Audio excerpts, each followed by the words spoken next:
habilitar la función de compartir la pantalla? Sí. Ahí, Max, debiera funcionarte. Ya, ahora sí. Ya. Bienvenidos a la segunda mitad del seminario America's Translated Place. Como durante el semestre pasado, estamos muy entusiasmados por 4 sesiones más que estamos seguros serán muy interesantes, con discusiones provocativas y estimulantes. Como ya saben, la idea del seminario surgió a raíz de la traducción de la epopeya americana Amarayda al inglés.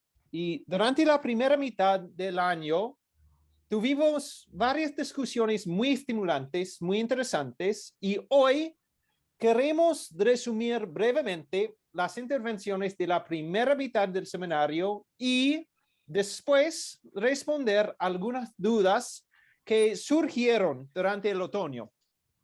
Otoño acá en Chile, la primavera en el norte. Pero más de todo, responderemos explícitamente e implícitamente una pregunta de la primera sesión del seminario. ¿Por qué hicimos esta traducción? ¿Cuál fue el motivo? ¿Ya? Así, durante la primera sesión, Manuel Sanfuentes Floro, como muchos de ustedes lo conocen, y yo discutimos principalmente 2 temas. Primero, contamos la historia de Amarayda. En algún sentido, el proceso de escribir Amarayda se inició en los años 40 del siglo XX y sigue hasta hoy. Segundo, después de contar esta historia, hablamos de las problemáticas específicas de traducir Amarayda al inglés. Basado en esta discusión específica, perfilamos lo que nosotros vemos como los problemas teóricos de traducción que surgieron durante este proceso de traducir Amarayda. Más precisamente, elaboramos cómo la traducción de la obra al inglés genera una serie de provocaciones con respecto al desarrollo de una traducción americana. De esta manera, no ofrecimos muchas resoluciones de las problemáticas introducidas, sino que las introdujimos con la esperanza de que las discutamos durante el año. Es decir, esta sesión sirvió para introducir cuestiones, no soluciones. Durante la segunda sesión, Georges Basten argumentó que la traducción es motor de la historia política y literaria latinoamericana. Además de introducir varias teorías de traducción, Basten problematizó las distinciones entre la traducción, la historia y la fuente primaria, mostrando, por ejemplo, que a veces las fuentes primarias de la historia latinoamericana, de hecho, son o dependen de traducciones de fuentes no latinoamericanas. Durante esta sesión,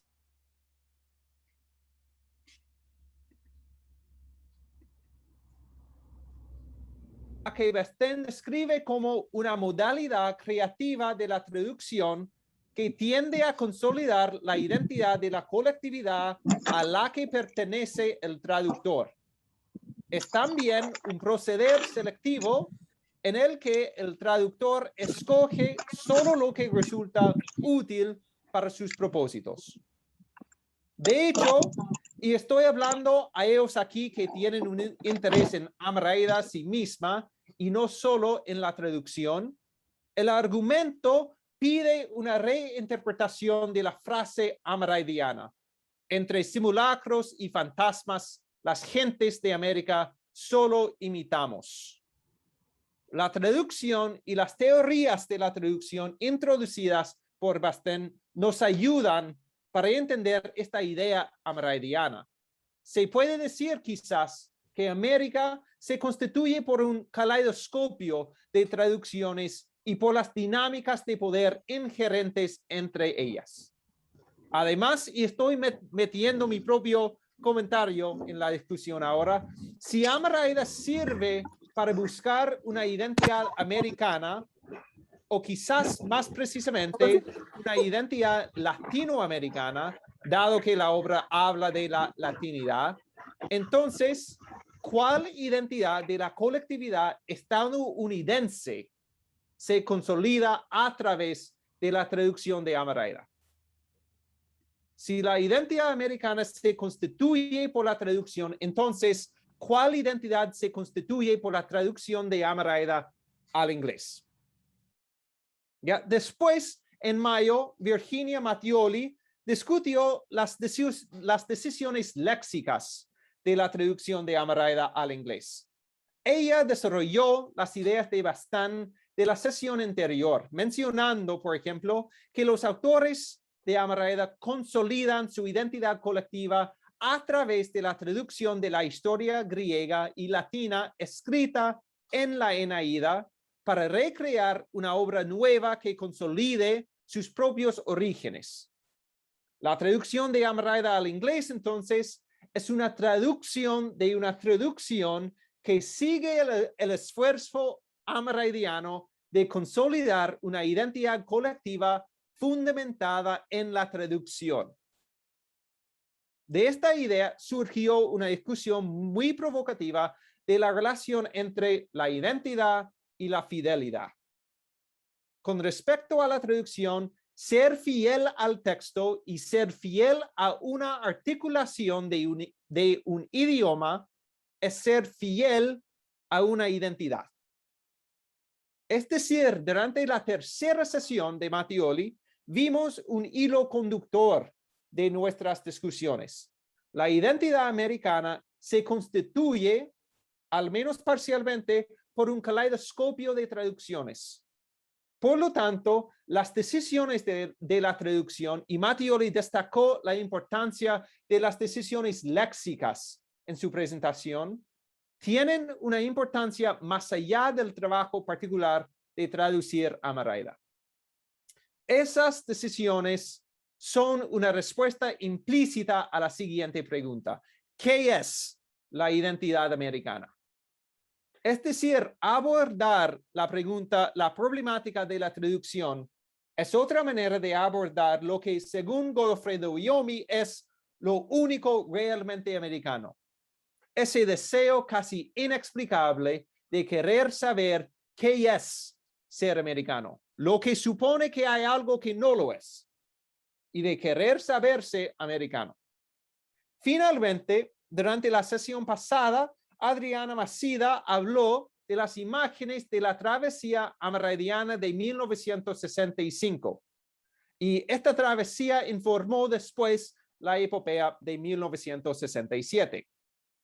Fue otra presentación iluminadora, pero quiero volver a un elemento de ella en particular: su discusión de las cartografías modernas que se usaron para establecer control político sobre un territorio. El mapa sirve para contener, saber y de esta manera controlar un espacio geopolítico. Es decir, hemos vuelto a la interpretación Foucauldiana del dicho conocimiento es poder. El conocimiento del otro y del territorio es una manera de establecer poder sobre el otro o sobre el territorio. ¿Ya? En mi contribución al seminario hoy, quiero desarrollar esta idea introducida por Masida en su discusión de los mapas y la apropiación hegemónica del territorio latinoamericano. Sin embargo, quiero concentrarme en la traducción literaria, la traducción poética y su relación a la identidad estadounidense. A través de esa discusión, espero responder la pregunta en términos institucionales, no personales o poéticos. Estoy hablando en términos institucionales que surgió durante la primera sesión.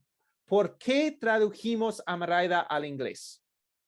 Y después voy a argumentar que la identidad generada por la traducción de Amarayda es una fidelidad a la infidelidad. Ya. Para comenzar, es importante entender que soy de otra disciplina que muchas personas en este seminario. Tengo mi doctorado en literatura comparada, la disciplina dedicada al estudio de varias literaturas nacionales en comparación. Nosotros comparamos las literaturas de varias naciones, varios lenguajes y varias regiones. Por eso es una disciplina encontrada entre territorios, entre nacionalidades, entre lenguas. Es una disciplina que, en su definición utopista, y insisto, es una definición utopista, cruza las fronteras lingüísticas y nacionales. Un cruce de fronteras que, consecuentemente, requiere un conocimiento de la traducción y la teoría de la traducción. Pero vale mencionar de una perspectiva distinta de las metodologías maravillosas de Georges Bastién y Virginia Mattioli. Eso no es una crítica, no es una intervención, simplemente estoy distinguiendo las perspectivas disciplinarias. Por ejemplo, mi tesis de doctorado incluye un análisis de obras literarias de Brasil, Chile, Francia, Estados Unidos, Irlanda y Rusia, y escritas en portugués, castellano, inglés y ruso. ¿Ya? Entendí la tarea de traducir a Maraida dentro de esta disciplina. Más precisamente, emprendí la traducción con la expectativa de que se lea en cursos de literatura universal, World Literature, en los que los estudiantes leen obras siempre en traducción, o quizás en cursos sobre la epopeya moderna, pero siempre en universidades estadounidenses. ¿Ya? Espero que la traducción viaje a otros contextos, a otros continentes, a otras regiones, a otros públicos. Es decir, espero que la traducción se convierta en un texto planetario y no solo hemisférico o transatlántico. Sin embargo, reconozco también el público probable. ¿Ya? Para responder la pregunta, ¿por qué participé en la traducción de Amaraida al inglés? Sí. ¿Está cortada? Eventualmente. A ver. Pregunté otra cosa. ¿Qué lugar ocupa Amaraida traducida al inglés? Es decir, no me interesan tanto los expertos latinoamericanistas en el aula universitario en Estados Unidos. ¿Ya? Yo dije que mi definición de literatura comparada es utopista porque, en concreto, la disciplina durante el siglo XX sirvió fines imperiales de los Estados Unidos. Aunque la historia de la disciplina de literatura comparada se inicia en el siglo XIX con Goethe, con el desarrollo de la literatura universal, con la expansión de los imperios europeos, con el orientalismo, con el comunismo internacional, etcétera, etcétera. Quiero ir al siglo XX en Estados Unidos. Al comienzo del siglo XX, literatura comparada era una disciplina sin mucho apoyo institucional. Todo esto cambió con el inicio de la Guerra Fría. De repente, el gobierno estadounidense tenía la necesidad de poder hablar con los y las habitantes de los países que quería invadir. Por lo tanto, surgió la necesidad de tener expertos en los lenguajes y las culturas del mundo para respaldar la hegemonía global de este gobierno.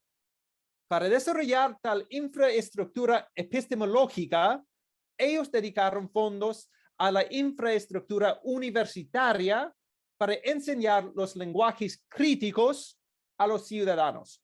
Y uso esta frase, lenguajes críticos, porque el Departamento de Estado de Estados Unidos generó un programa, Critical Language Scholarships, para dar becas a estudiantes de lenguajes que son críticos para la seguridad nacional y la prosperidad económica.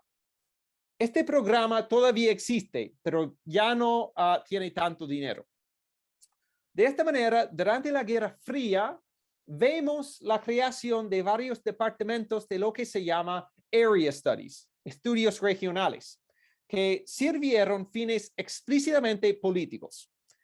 En este momento, la literatura comparada servía como un respaldo a esta institucionalización universitaria de la política neocolonial estadounidense. En resumen, la historia institucional del crecimiento de mi disciplina es una historia del neocolonialismo estadounidense. La traducción literaria y poética, entonces, ha servido este fin político.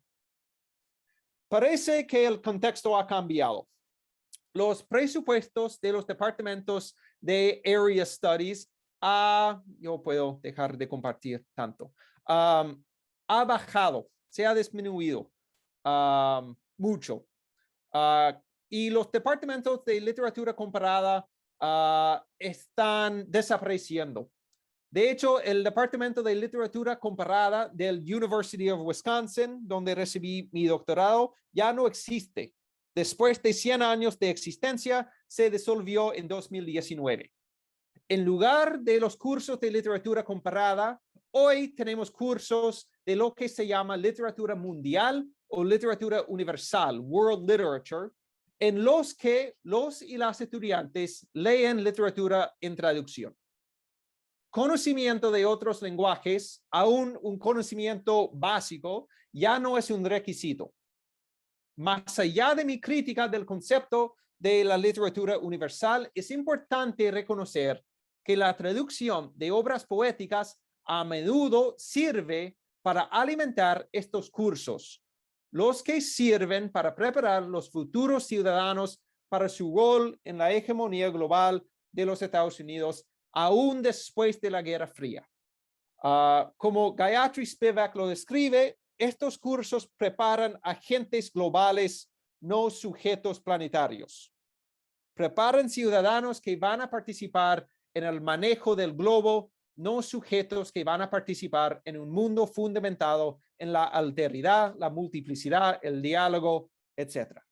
Para repetir, no estoy hablando de la teoría de la traducción, de la tarea del traductor, para ir a Walter Benjamin. Estoy hablando de la institucionalidad de la traducción en la universidad estadounidense.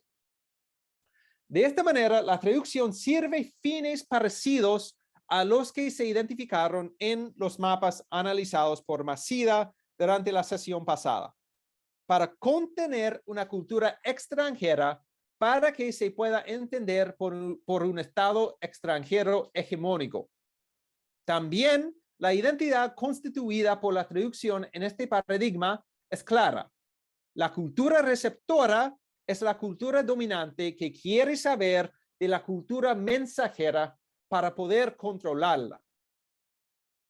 En este caso, apropiación, para volver a la teoría descrita por Bastian, significa dominación.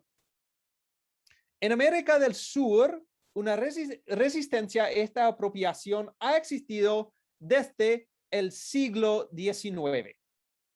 El ejemplo quizás más famoso es Nuestra América de José Martí.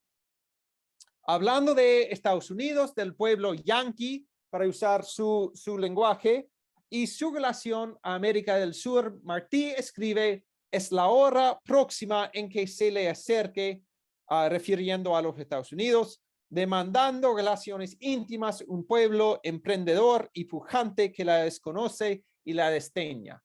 Su preocupación es que este vecino formidable, para usar su frase, dominará culturalmente este territorio que se debe fundamentar en otras bases culturales.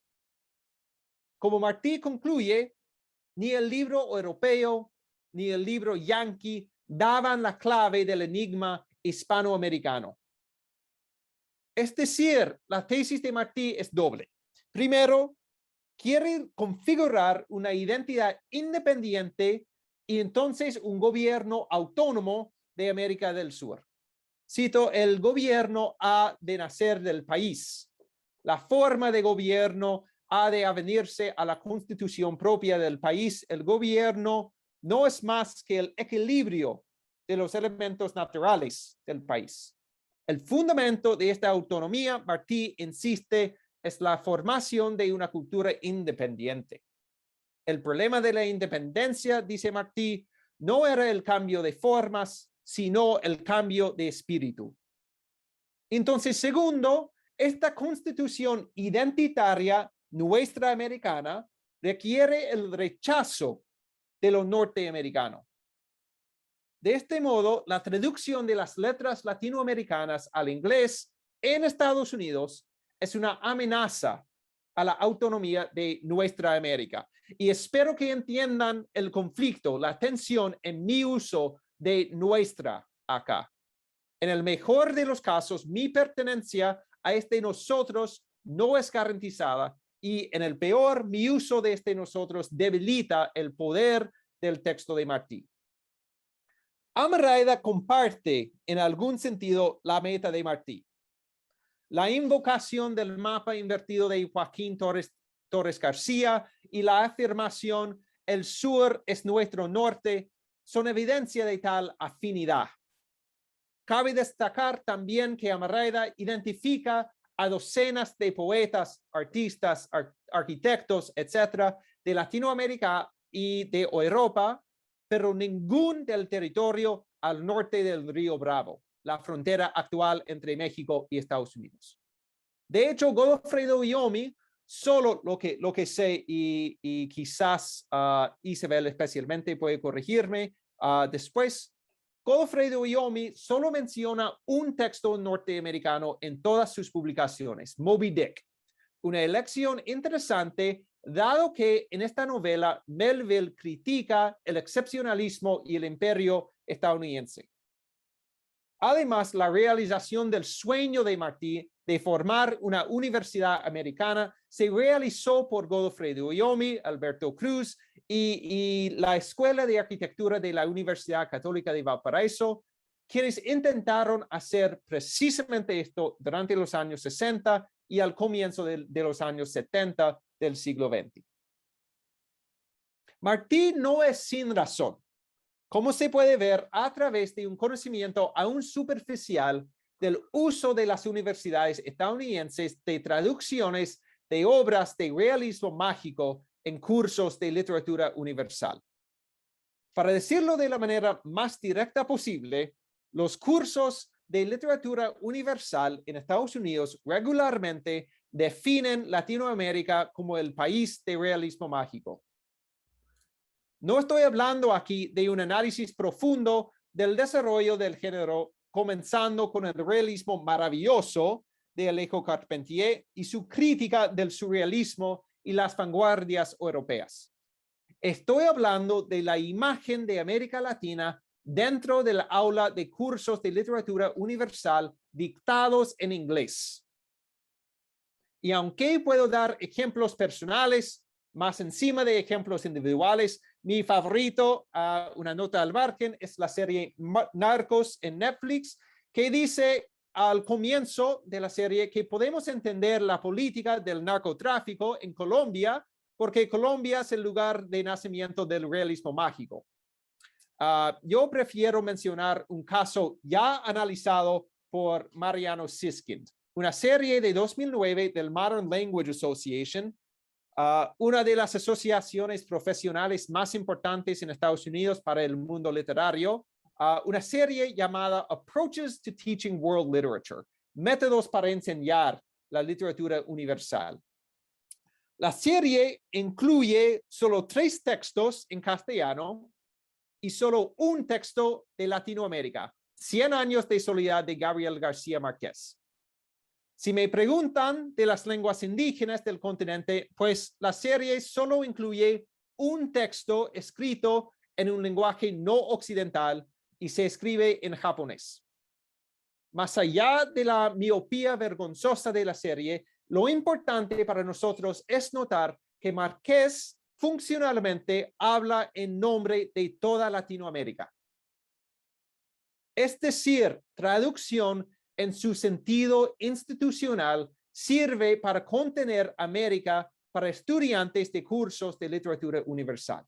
El mensaje es el siguiente: si ha leído 100 años de soledad en traducción, entiende un elemento representativo de la cultura de América del Sur. Lo interesante de Martí y Almeida no es que ofrecen una contradefinición, sino una multiplicación de la definición de América. Es decir, interrumpen cualquier intento de contener nuestra América en una identidad establecida y comprensible. Como Almeida dice, frente a dicha fuerza sí surge otra. Ella conduce no al símbolo único, sino que a una hermandad de ellos para que entre todos asuman la misión multiplicidad de símbolos. La epopea habla de varias naciones indígenas, artistas y rebeldes afrobrasileños y, por supuesto, varias naciones europeas. Igual en nuestra América, Martí habla de la multiplicidad del continente. Para usar la frase de Gayatri Spivak, en vez de preguntar quiénes somos, Martí y Almeida nos preguntan cuántos somos. Los textos ya no sirven para consolidar una identidad. La multiplicidad, como Floro explicará más tarde, cede paso a la divergencia. En este sentido, nuestra América, según Martí y Almeida, es una identidad siempre en construcción, constituida por un caleidoscopio de traducciones. Lo que estoy ofreciendo entonces es que Martí y Almeida piden una fidelidad a la infidelidad. La traducción fiel es el acto hegemónico que vemos en la serie del Modern Language Association y en la traducción estadounidense durante la Guerra Fría. Ellos quieren definir la identidad americana y producir una traducción fiel a esa identidad que posteriormente se puede enseñar en el aula universitario. Al contrario, para darles un ejemplo del caleidoscopio de traducciones fieles a la infidelidad, me gustaría mencionar un libro, The Book in Movement, el libro en movimiento de Magali Rabasa de 2019. Rabasa analiza las redes transnacionales formadas por editoriales pequeñas en Latinoamérica. Lo interesante para nuestra discusión es que Rabasa celebra el caleidoscopio de traducciones y ediciones de libros en nuevos contextos. Ella usa el ejemplo de la reproducción, reedición, traducción y retraducción de los libros de Raúl Zibechi en distintos contextos. No hay una traducción oficial, tampoco una introducción o prefacio oficial, con cada edición incluyendo nuevos comentarios, nuevos capítulos, nuevas traducciones, etcétera, etcétera. Lo que se pide no es fidelidad al contexto original, sino una multiplicación del mensaje que diverge del origen, o aún mejor, socava cualquier intento de identificar un origen. Efectivamente, a pesar del contenido explícitamente político de las obras de Zibechi y Rabasa, estoy escribiendo la despolitización de traducción en el sentido propuesto por Gayatri Spivak en Muerte de una disciplina. Y si ha leído el libro, probablemente ya entiende su influencia en mi presentación de hoy. En nuestro contexto, es decir, la exportación de Almeida a los Estados Unidos, tal despolitización tiene un doble significado. Primero, la deconstrucción del sentido hegemónico de América institucionalizado por los Estados Unidos. El sentido en el que Estados Unidos tiene el poder de definir esta identidad americana para permitir después la revelación de la multiplicidad dentro de la misma cultura americana hemisférica, para permitir la divergencia de la identidad oficial. Tal deconstrucción, por supuesto, requiere una pedagogía específica, una en la que Martí se enseña en términos de la multiplicidad y el cosmopolitismo iluminado en sus obras, en vez de un nacionalismo o pan-latinoamericanismo. Pero también requiere una reconfiguración de los textos leídos en cursos de literatura universal.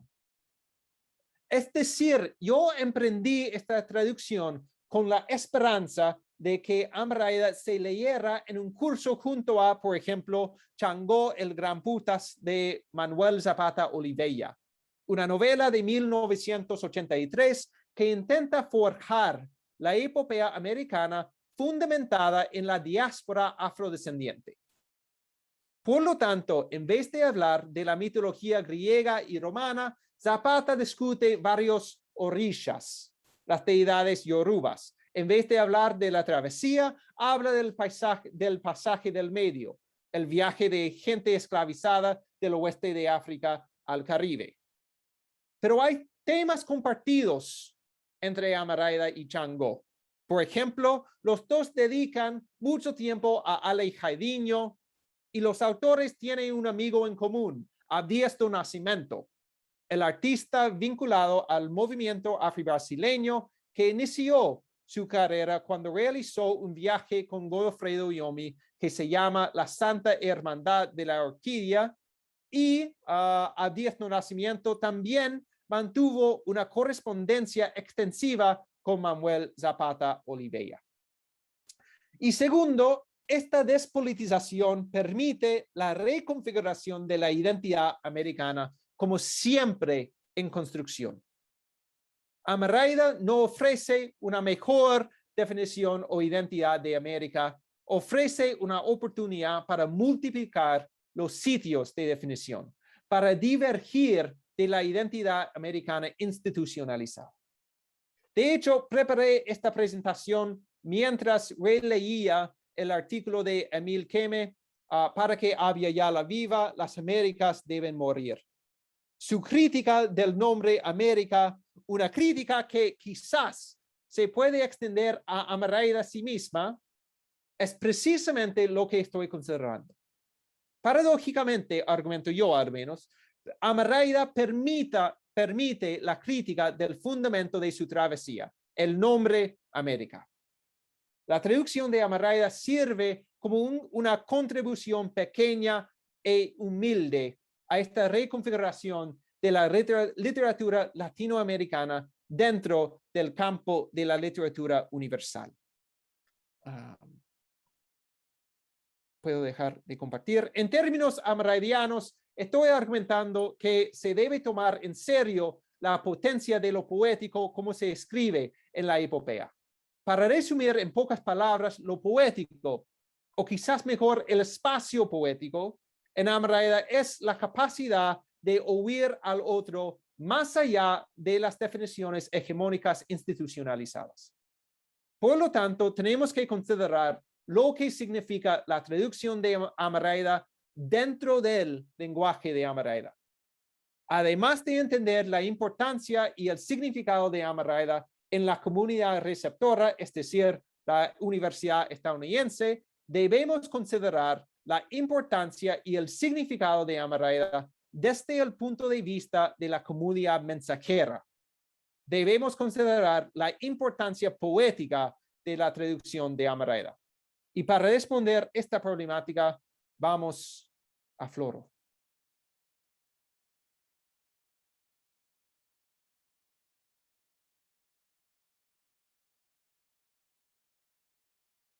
Está silenciado, Floro.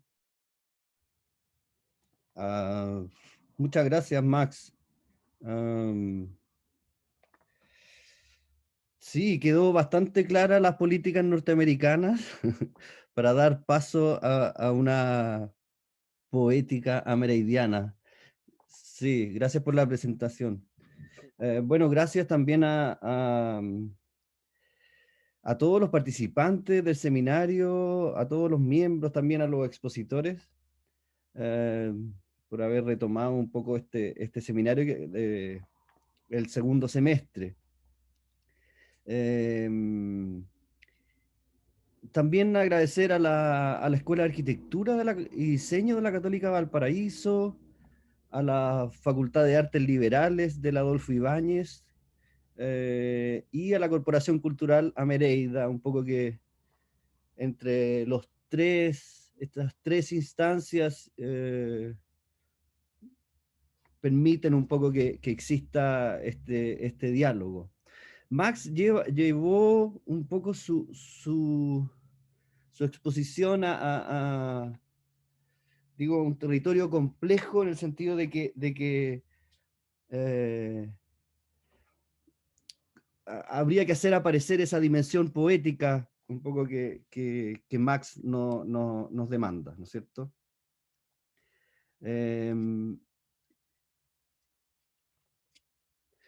Voy a leer, no sé si tenga como una capacidad de armar como un discurso suelto, sino que voy a ir tomando unos puntos que anoté a partir de lo que Max nos presenta.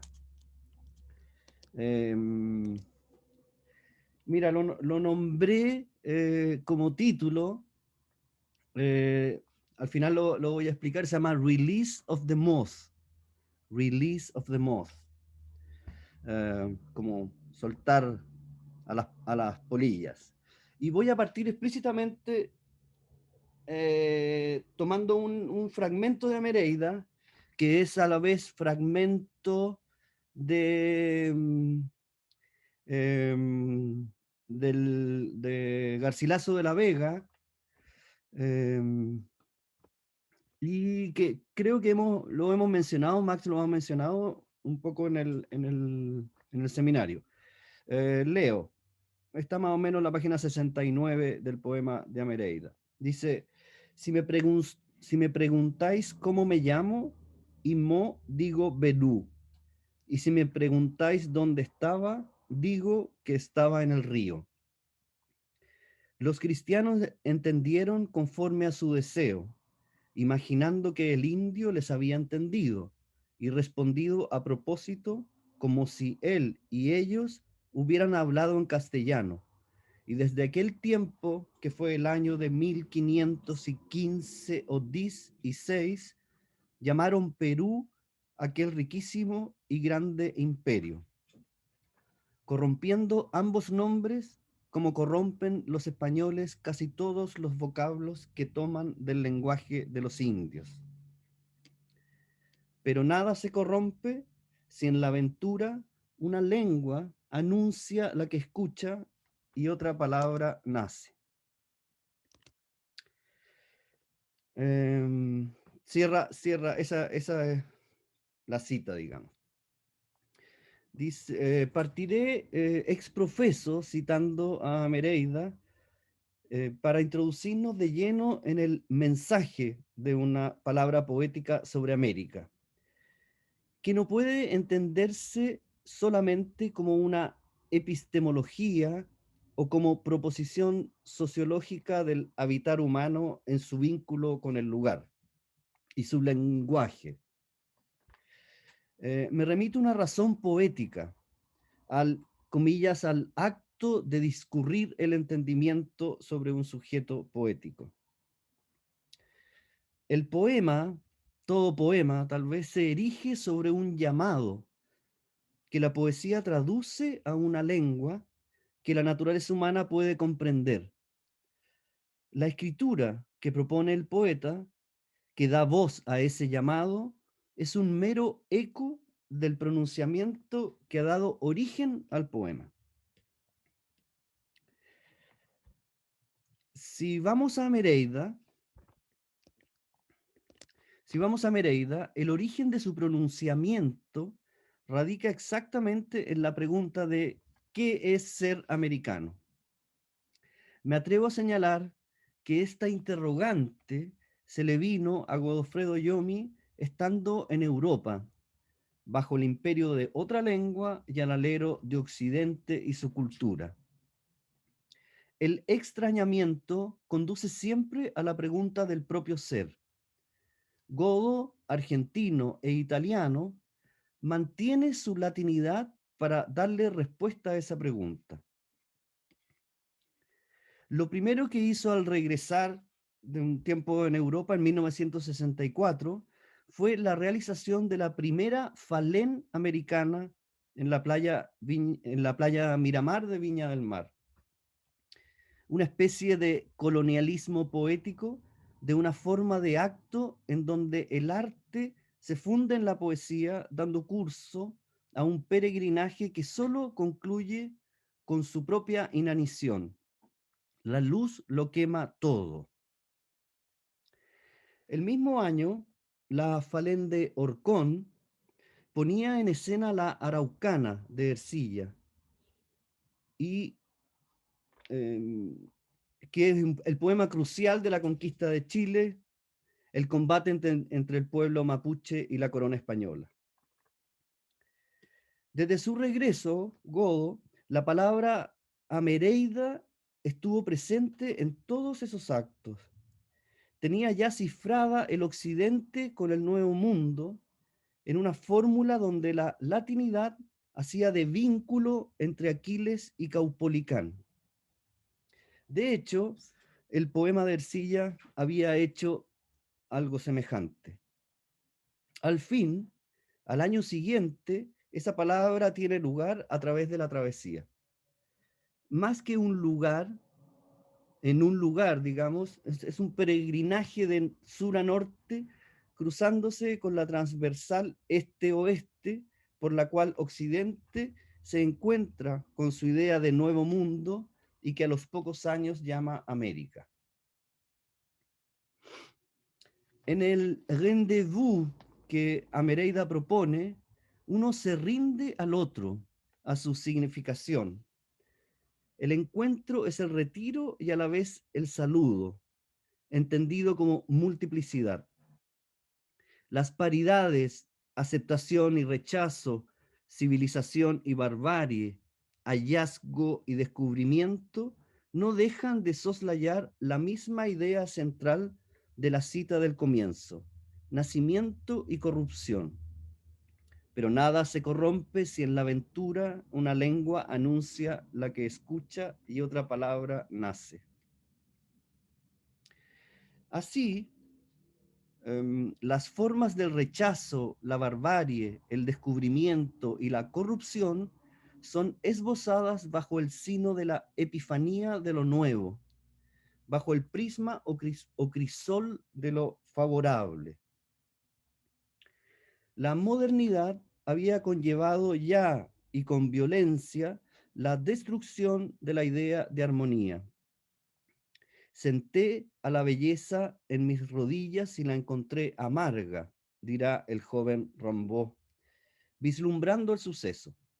Y continúa: conquistada la posición, corazón y belleza se dejan de lado. Solo queda un frío desdén. Se trata de una temporada en el infierno, manifiesto posterior de las vanguardias, que me atrevo a aseverar cierra aquí en América Latina con la travesía de Amereida. ¿Por qué lo digo? El frío patagónico es un calvario. La belleza de la pampa es intraducible a un relato homogéneo. Los llanos del Chaco también son un infierno, y en el altiplano se puede permanecer intacto miles de años momificado. Los relatos de John Byron del paisaje del Golfo de Penas no son muy alentadores. Todo se invierte. Todo en América fue o es un obstáculo, una valla que debe ser sobrepasada. A su modo y razonando poéticamente, Amereida traspasa las ideas de América que considera un obstáculo para entenderlas, para entenderse como ella misma en sus propias peculiaridades y comportamientos. Cuando los brasileros reivindicaron el canibalismo con el manifiesto antropófago de Oswald de Andrade en 1928, pregonan el mismo gesto scriptuario: solo la antropofagia nos une. Solo me interesa lo que no es mío. Por otra parte, unidad e impropiedad. La poética del otro, como la poesía hecha por todos de Lautréamont, echan pie atrás, renuncian, dejan, y ante la decepción transforman en vida una poesía que no puede atrapar o retener el acontecimiento. El acto de la Falén, en el que se sustenta artística y poéticamente la travesía de Amereida, va a morir cada vez en su propia luz, quizá deslumbrada de sí misma y de su posición en el mundo. De manera que todo proceder acá en América se vuelve trance, tránsito y transitorio. Nada permanece y todo finalmente es castigado por la naturaleza del encuentro, que es ciego. ¿Se puede hacer una costura así para adscribir a América a la tradición de Occidente y que su abandono o soledad sean incorporados a la cultura para que haya mundo y pueda volver a pensarse una idea de paraíso que habíamos perdido?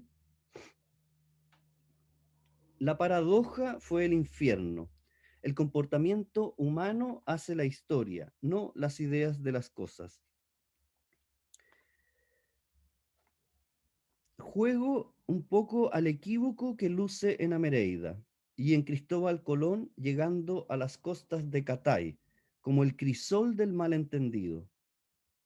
Los cristianos entendieron conforme a su deseo, decía, viendo así el impedimento como paso para llegar a un lugar que no es este y que nunca tiene lugar. No es toda traducción un tránsito a un lugar que tampoco es este. ¿Se puede hablar de fidelidad en la traducción cuando el lugar al que vamos aún no ha sido escrito? ¿Hay realmente literatura comparada? La traducción al inglés de Amereida no testimonia a su vez otro acto posmoderno de canibalismo. Puede que sí. Se me viene a la memoria y también me hace caer en la cuenta de este intento el hecho de que los primeros libros impresos en nuestra América fueron ediciones bilingües, a veces trilingües. Por ejemplo, la breve y más compendiosa doctrina cristiana en lengua mexicana y castellana, de Juan de Zumárraga, en español y náhuatl, edición de Juan Cronenberg y Juan Pablos en México en 1534. Seguidamente, la doctrina cristiana de Antonio Ricardo en Quichua y Aymara, Lima, 1584. Y el arte de la lengua guaraní, impreso por Antonio Ruiz de Montoya en algún lugar del Paraguay en los primeros años del 1700. Como se ve, en América no hay incunables, o serían estos con la excepción histórica de su propia incunabilidad. La imprenta es un arte europeo que llega a América para traducir e incorporar las nuevas lenguas al dominio cultural del Nuevo Mundo. ¿Acaso lo mismo que señala Marx para los Estados Unidos, en este caso en el siglo XX, o sea, en Estados Unidos del siglo XX? En el 15, junto con la introducción de la imprenta y los grandes centros urbanos del virreinato, la creación de universidades auspició notablemente los trabajos de traducción entre lenguas originales, latín y particularmente español. Encuentros y desencuentros, este espíritu de reunión cesó rápidamente y los patrocinios decayeron. Hacia el 17, ese espíritu se deshace y se hace manifiesta la corrupción y la consiguiente aventura nueva desde el primer día del descubrimiento. Perdón. Retomo. Paradiso de Lezama Lima, la región más transparente de Carlos Fuentes, títulos bastante sugerentes y que exploran especialmente el espacio cultural en que Latinoamérica se ha visto expuesta desde su aparición, hallazgo en términos amerindianos, pueden entenderse también como esfuerzos titánicos de encuentros, de reunión sin condena, otra manera del rendezvous donde se puede llegar a reunir a Liszt, la guaracha, sensualidades y recato, piano, yembe y cajón, de modo que sin miedo, de modo que sin miedos que subordinen las conciencias, tienen el mérito, como algunas otras obras más, de someternos tanto a la mixtura de lo diferente, interior o foráneo, como un lenguaje hibridizado donde las lenguas también se llaman, se equivocan y se renuevan. La realidad americana no puede entenderse solo en el relato autóctono y por otra parte en el imperial. El descenso a las profundidades del caso mexicano en Octavio Paz se entiende con respecto a su cultura universal y no solo a su pertenencia original. César Vallejo es otra víctima del mismo desencuentro, modernidad indígena. La imprenta en Santiago de Chile arribó a estas costas recién a inicios del siglo XIX. El primer impreso, a diferencia de los virreinatos, no fue un libro y menos bilingüe.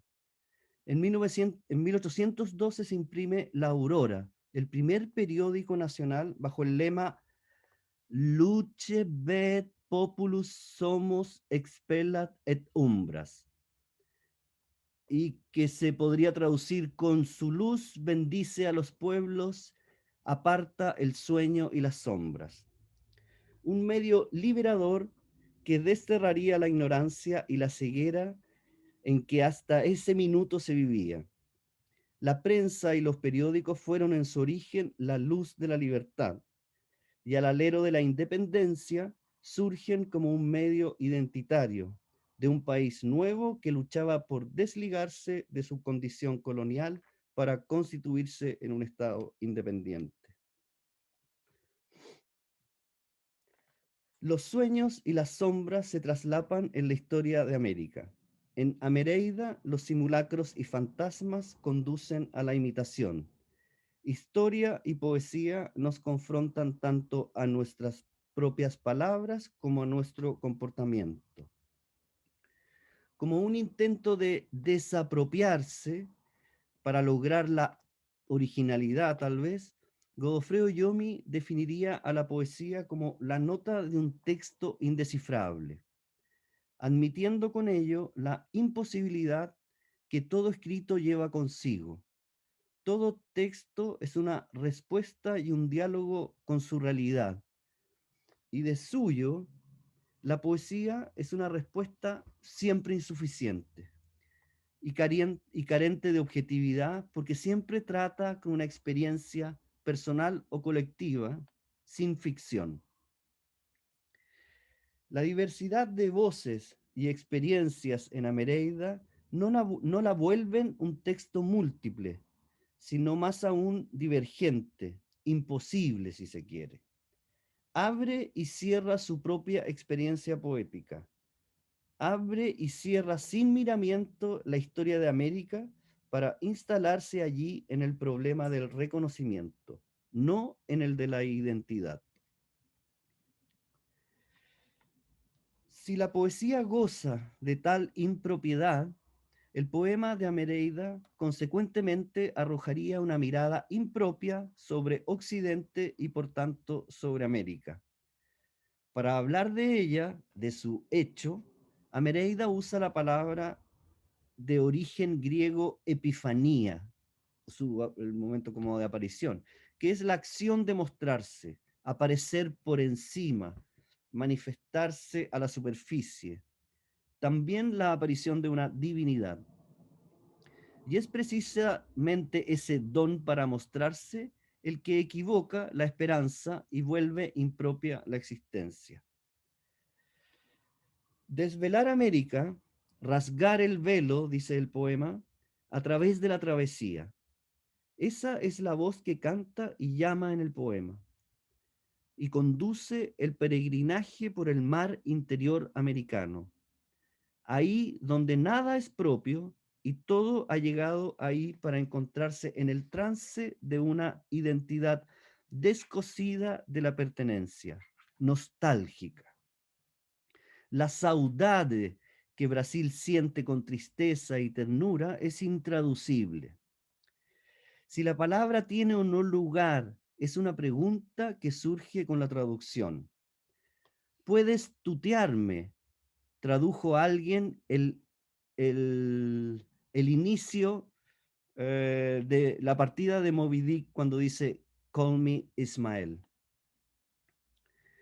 Cuentan que América fue inicialmente palpada por sus bordes, que a través de los grandes ríos crueles se abrió un interior que nos reveló este mundo en donde vivimos. El mar trajo lo que no surgía de este interior. Desde fuera se llamó a todo con un nombre donde ya había uno. Nuestros lenguajes en América se sobreponen y corrompen la nominación del lugar. El mar trajo al mundo al mundo. En esta réplica, la traducción debe contrariar el intento, convirtiendo el descubrimiento en un hallazgo. Cuando hablamos de una traducción americana, que lo hemos mencionado otras veces de Amereida, no entiendo al inglés de los Estados Unidos como lengua mediadora, sino a la multiplicidad de voces que pueden darse en una empresa que recibe la mirada entera de América. Ahora bien, la pertinencia de esa unidad como matriz cultural no es garantía del entendimiento y menos de las resoluciones. Sin embargo, la aventura de palpar el poema con otras lenguas es un acto subjetivo. Por tanto, su traducción es sólo consecuente con el escollo histórico. Todo lo demás goza del desciframiento y la interpretación, incluso de la corrección.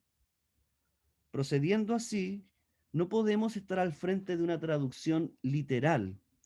Más bien debemos intervenir para hacer de la traducción un hallazgo y no el descubrimiento ad hoc de un término correspondiente.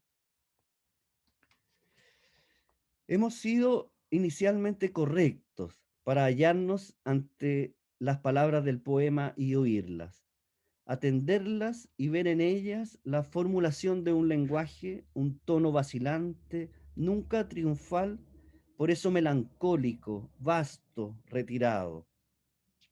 La palabra travesía da el primer asalto a la subjetividad. El estatuto que aquí se revela con esta palabra en el poema hace imposible el intento, pero no la proposición o su traducción. Una traducción sería mala no por los términos de su interpretación, que incluso pudieran ser errados, sino por el lugar equivocado desde donde se habla y se quiere representar una lengua o trasladar el sentido. Cuando me refiero a la impropiedad en poesía, lo hago con respecto al sentido de la pertenencia y no al de una locación. Una traducción local sería un fracaso. La apertura y creación de este seminario ha sido crucial para salir de la locación y poder ampliar los límites de la interpretación de Amereida. Y en particular, la traducción al inglés de todas las voces múltiples que lo constituyen en convergencia o divergencia. El lugar del lenguaje no es un territorio, ¿o sí? Me pregunto. El sentido de pertenencia es una filiación, una hermandad, una proximidad que tiene solo lugar en el espíritu. La traducción debe admitir ese espíritu de la letra que le permite leer en cualquier lengua. Si seguimos el mito de la Torre de Babel, la función inicial de las lenguas fue la digresión, el no entendimiento y la dispersión del trabajo unitario que se llevaba adelante, con una misma voz. La condena se transformó en un privilegio que llevó a mayores distingos, ampliación del sentido, variedades de aproximación, múltiples maneras de llamar a las cosas. El oficio de la traducción vuelve a reunir lo disperso, traspasa los lugares, doblega enigmas, clarifica, hace luz en las sombras de las palabras. Sin él estaríamos solos ante nuestras propias definiciones, indiferentes, taciturnos. Junto a la traducción, el entendimiento entre diversos lenguajes vivifica lo que había sido separado en Babel. La poesía navega sin embagues por mares traducidos, descifrando la posibilidad del encuentro y la palabra, transformando al hecho en un acto, para dar forma a lo inevitable. Amereida y la idea de Falén se ajusta con exactitud con el palíndromo latino que usara Guy Debord en 1978 para su película, su crítica de una sociedad alienada. En latín es como ingirum imus nocte ecce et consumimur igni. Podría traducirse como dando vueltas y vueltas en la noche somos consumidos por el fuego. Le llaman también el verso del diablo. Se trata de un gesto poético hasta la inanición. Termino con una breve nota de cuán comprometida seguía la idea de América en el escenario global. Entre criollos y cosmopolitas, la interpretación del conflicto tiene siempre una manifestación en el tiempo. Se sabe que la Revolución cubana abrió una zanja que movilizó a todo el mundo, bajo la consigna patria, fusil y alfabetización. Otra forma de un dolor fantasmal. Se escenificaba una posible y nueva independencia que acaba siendo un simulacro. Durante la Falén de Londres, el grupo de Yomi, Bolting, De Guy y varios se presentaron como The Moth en el New Moon Carnival of Poetry, que se realizó en el Royal Albert Hall en julio de 1966. La fecha está justo entre la travesía y el poema de Amereida. Y en las notas de esa época y escritos originales hay abundante evidencia de traducciones entre el francés, el inglés, el alemán, el portugués y el español, que eran los años de la concepción o ciernes del poema. Más allá de una cultura universalista, el bilingüismo, la extravagancia de la época, la Falén habla y se manifiesta a través de la poesía y de sus signos. Cientos de polillas fueron liberadas en el interior del edificio y la actriz inglesa Vanessa Redgrave, a capela y en español, le canta al compañero Fidel, interpretando los versos sencillos del poeta José Martí. El canto de la guajira guantanamera, pese a las figuras comprometidas, es la palabra que viene a recibir el signo. Yo soy un hombre sincero de donde crece la palma, y antes de morir me quiero echar mis versos al alma. Mi verso es de un verde claro y de un carmín encendido. Mi verso es de un ciervo herido que busca en el monte amparo.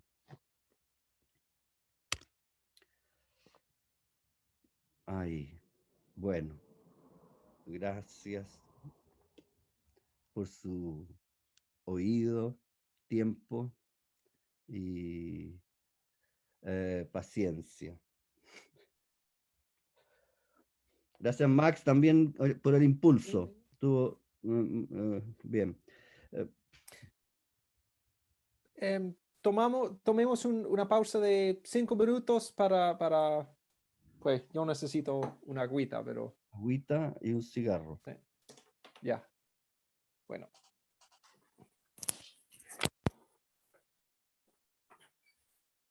¿Quién escribía Trudy?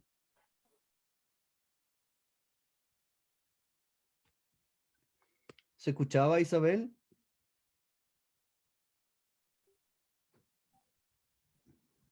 Estabas apagada. Estabas apagada.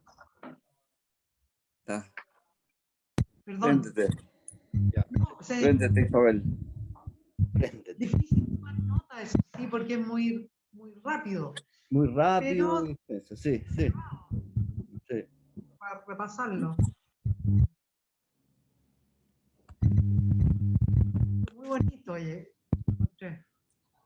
Difícil, sí.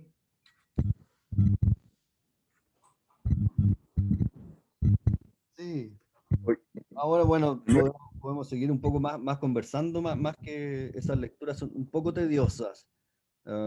Después compartimos siempre estos documentos, pero súper. Voy a segundo y vengo.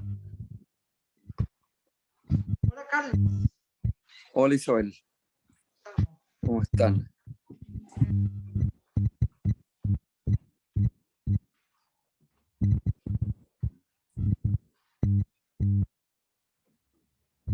Terminó con Guantanamera, oye. Sí, pero es bonito sí, ese acto fue bastante loco, ¿no? Del Albert Hall. Sí. Pero los dejaron para el final. Fue cuando ya casi todo había ocurrido. Ya. Sí. Y estaba evidentemente los stars de los 60 y con sus cuentos.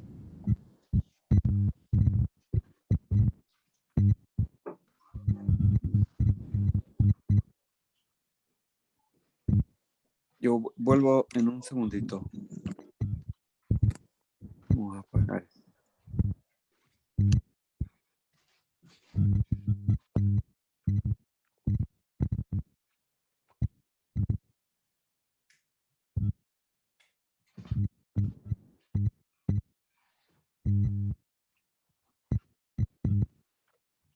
Isabelita,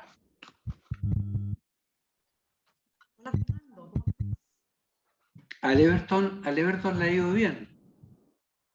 No he tenido idea, en serio. Qué fantástico. No, Al- un poco, un poco lo que te digo, cuando le va bien, sube la gente a ver el partido y baja la gente por tu calle. Sí. Manuel, Dime, Fernando. cuando tú dices se escuchó bien, como por ahí se dice que una parte va al alma, se escucha doblemente bien. Se escucha dos veces. Mm. Es decir, cuando no va al alma, queda en el papel en la superficie, y cuando va al alma, queda en el papel, pero se escucha el eco adentro. Entonces, se escucha doblemente, Suena. se escucha bien. Ojalá sea así. Está bien. No, pero no lo digo como un piropo a lo que tú hiciste, sino lo que pasa es que la poesía se escribe dos veces, por decirlo. Sí.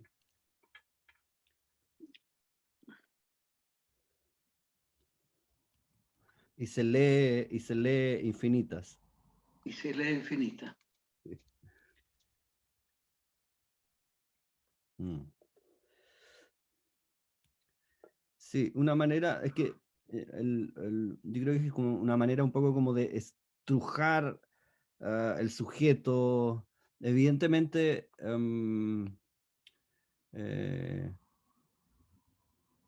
yo tendí digamos, como a un espacio bien poético, como que me permití un poco eso, también porque Max termina esta política norteamericana, así como de la traducción, tratando como de ir a ver cuál es como en la poética que se puede, como se sustenta esta como decisión de la traducción, que en su origen no es política pública, digamos, sino que es como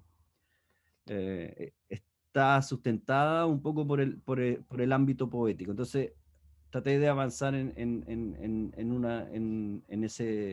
bajo ese aspecto. Como, sí, bueno, pero al final estuvo bien. Y no necesariamente, hay muchas cosas señaladas que no necesariamente son explícitamente como ejercicio de traducción, sino que Max también lo planteó, sino que es como ese ámbito de lenguas, un ámbito como multilinguaje, un poco como el ejercicio de la literatura comparada que contaba Max. Entonces son como, por un lado, experiencia poética, experiencia de la traducción y experiencia como del multilingüismo. Como,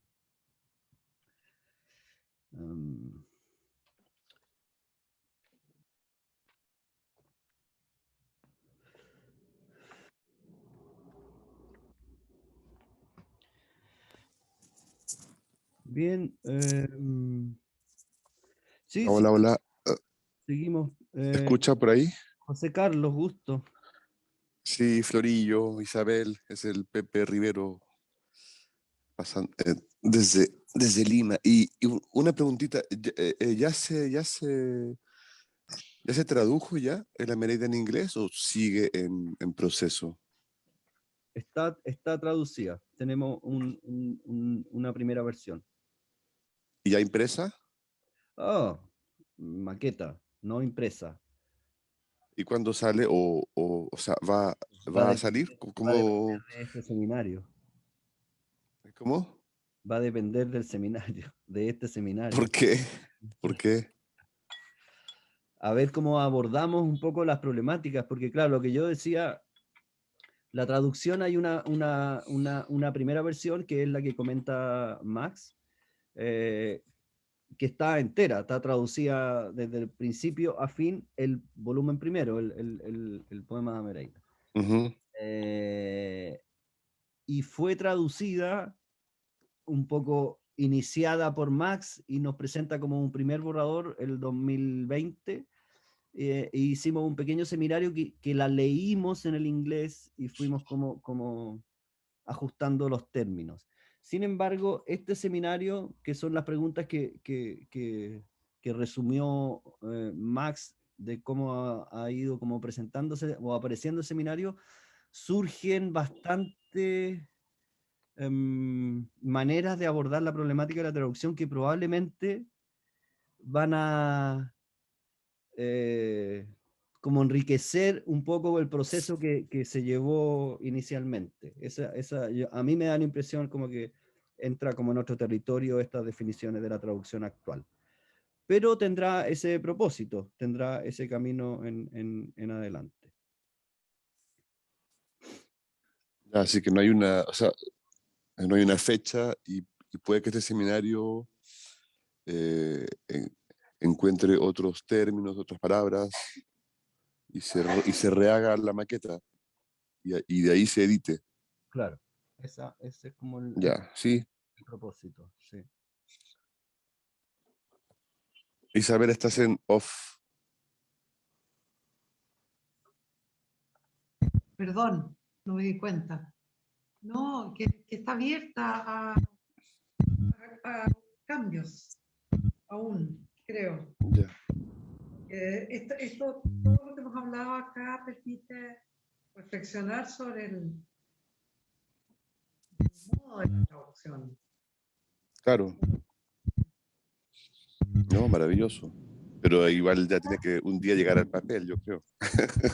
2025 o 2021, da lo mismo, pero... Preguntas sobre la traducción que están haciendo. Han hablado de esto un poco en un seminario, creo que el segundo, pero me interesa mucho y van a hablar más de las decisiones que tomaron en el proceso de traducción. A mí me gusta de repente hablar de eso cuando me toque hablar. Un poco de la experiencia del hecho real de estar traduciendo. A mí también. Sí.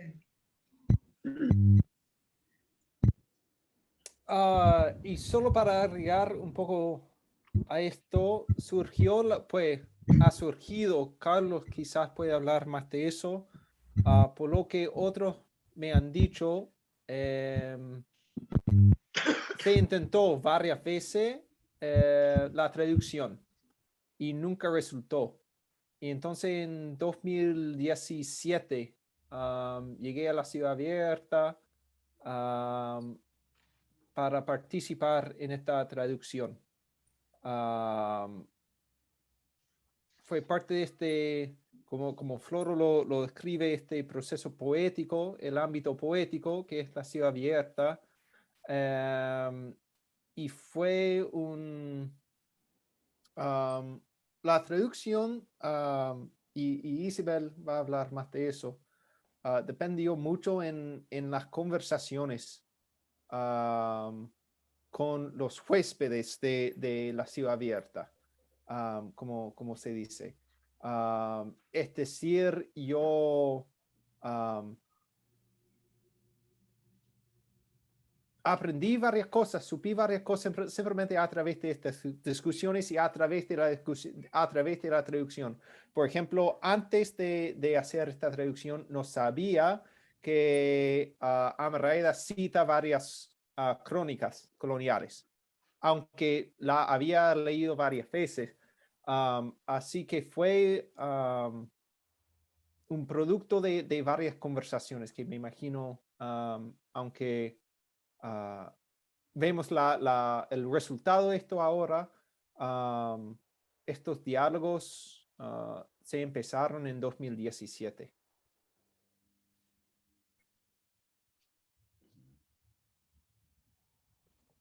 Si quieres, Max, cuento así brevemente esos primeros intentos de traducción de Amereida, que fueron en Londres, por ahí, en el año 67, digamos, un año antes del Albert Hall, o sea, después del Albert Hall, de ese acto, y un año antes de que ocurriera el 68 en París, ¿no?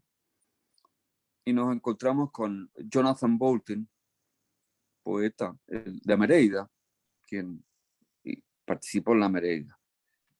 Y nos propusimos traducir a Amereida. Yo creo que desde el primer momento entramos en una verdadera, ¿no?, batalla campal por la palabra, ¿no?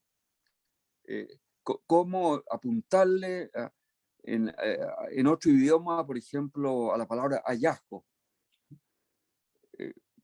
Fue evidentemente fascinante para nosotros, jóvenes, muy jóvenes en esa época, y ya estábamos en plena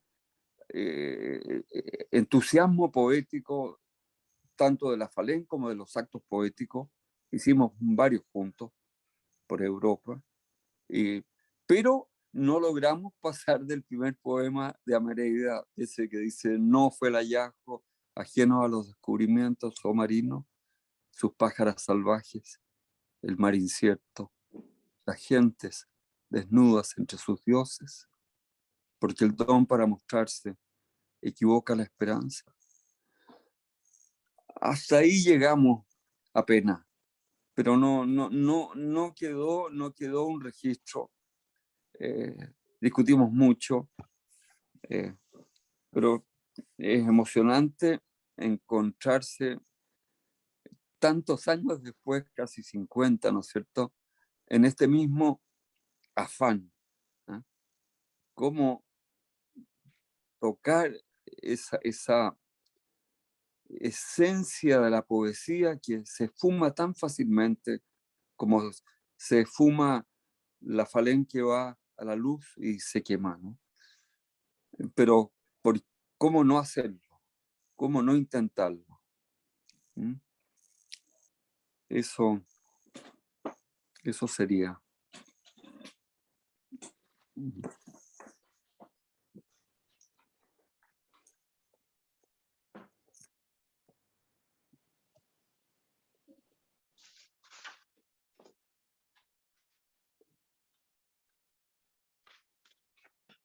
y no queda registro de de la traducción del 67, pero en cambio de las traducciones anteriores, Max, por ejemplo, las que intentaron antes de 2017, esas la tienen, o tienen algún fragmento y no, nada. Yo sé que ellos, Floro, quizás tú puedes decir más al respecto. Ustedes tradujeron un par de fragmentos, yo sé, antes de mi llegada.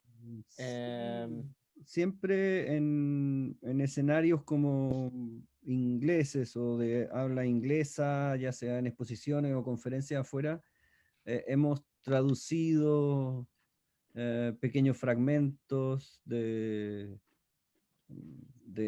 términos o parte de Amereida que hemos querido como presentar en un escenario como habla inglesa, pero no no como una totalidad, sino que absolutamente como fragmentado. O sea, yo nunca fui a digamos, como a la empresa de Total con la que ha trabajado los últimos años. El primer esfuerzo que conozco.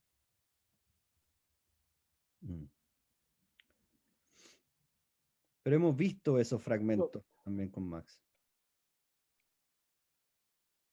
Yo quería elaborar un poco más, si me permiten. Quería elaborar un poco más las preocupaciones de Max, porque yo comparto de estas preocupaciones. Me parece importante dos cosas. Primer punto, buscar una manera de presentar a Merida para el resto del mundo que no sea esta manera de la geopolítica de la Guerra Fría que Marx estaba hablando, que es verdad. Yo vivo aquí en Austin, en el más grande centro de estudios latinoamericanos de Estados Unidos, soy parte de esto, y es una dimensión que no se puede ignorar, ¿no? Cuando hablas, por ejemplo, de García Márquez como el gran representante de Latinoamérica, los archivos están aquí, no deberían estar. Los archivos deberían estar en Bogotá o en Ciudad de México, donde vivió. No deberían estar aquí, pero están. ¿Cómo presentar a Merida y mantener un carácter subversivo, ¿no? Mantener un carácter de transgresión, de resistencia, ¿no? Porque la resistencia también está presente en todo el mundo, ¿no? La hegemonía y la resistencia no tienen fronteras, pero lo mismo no, como yo entiendo. Hay pensamiento hegemónico en Santiago, hay pensamiento hegemónico en Río de Janeiro, hay pensamiento hegemónico en Chicago, pero también hay resistencia en todos estos espacios, ¿no?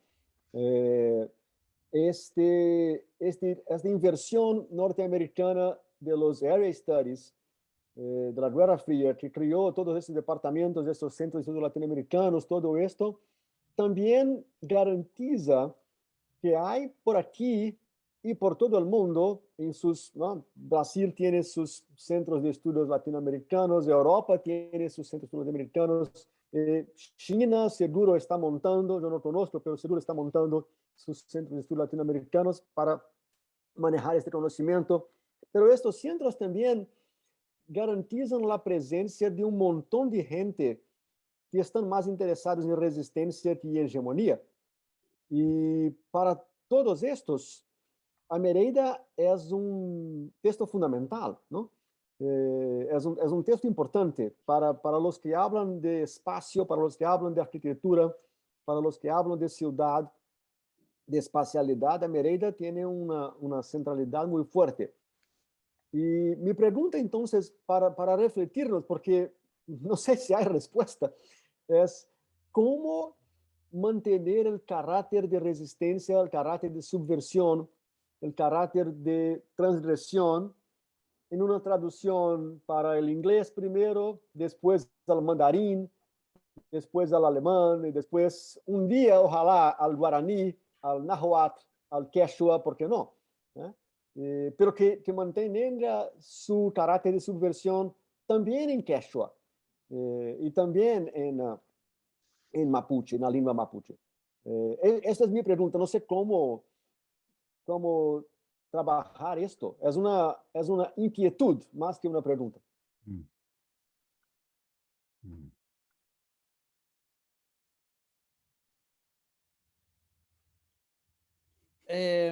Pues veo dos cosas y eso quizás es la consecuencia también de la justa posición de mi presentación con la presentación de Floro, que hay esta tensión entre, sí entiendo, y de nuevo Isabel y Carlos pueden corregirme y también Pato está acá, quien puede corregirme.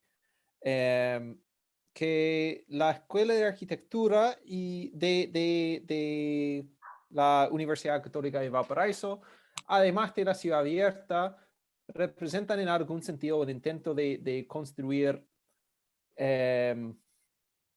por falta de una mejor palabra, otra institucionalidad, más allá de la universidad como existía en el momento de los años 60, cuando o aún mejor durante los años 50, cuando Alberto Cruz, Godofredo Willomi y los otros 7 personas, ¿cierto? Fueron de Santiago a la Universidad Católica de Valparaíso para formar otra universidad. Y entonces, con la reforma universitaria a los fines de los años 60, vemos el intento, entiendo yo, de actualizar lo que está ofreciendo Amarayda. Así que, si entiendo nuevamente, lo que vemos no es el intento de poner Amarayda dentro de la universitaria, sino reformar la universitaria fundamentado en la poesía, la palabra poética. Por lo tanto, en algún sentido, Amarayda, como una traducción, requiere, como cualquier otra obra literaria, como cualquier otra obra arquitectónica, como cualquier otra artística, requiere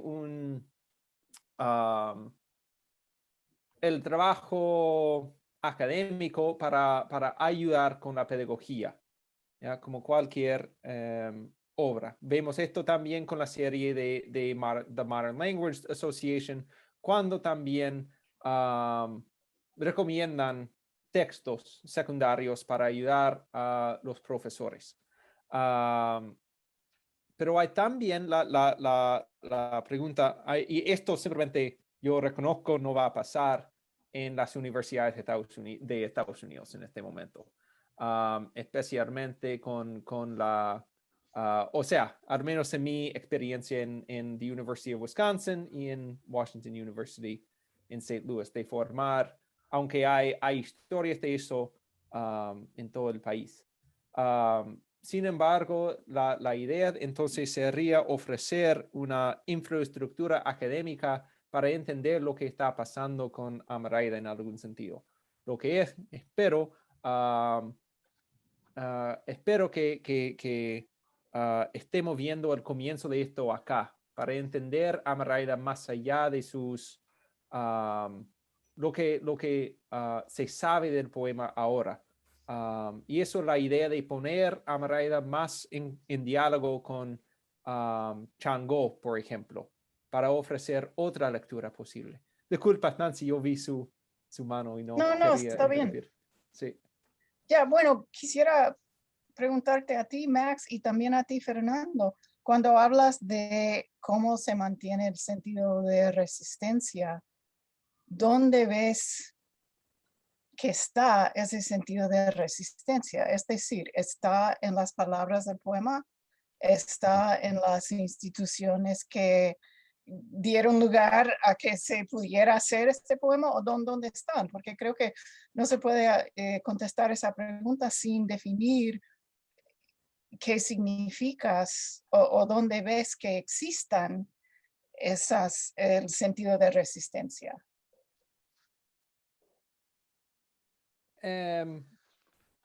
Quizá Floro, no sé si... Sí, yo me usted tiene. hacía la misma pregunta que Nancy. Yo digo, a propósito de lo que señala Fernando, está esta resistencia y lo hegemónico. Entonces yo decía, claro, ¿dónde está la resistencia en Amereida? El sentido como de la resistencia en ese. Y lo entendería en su capacidad de pensarse a sí misma.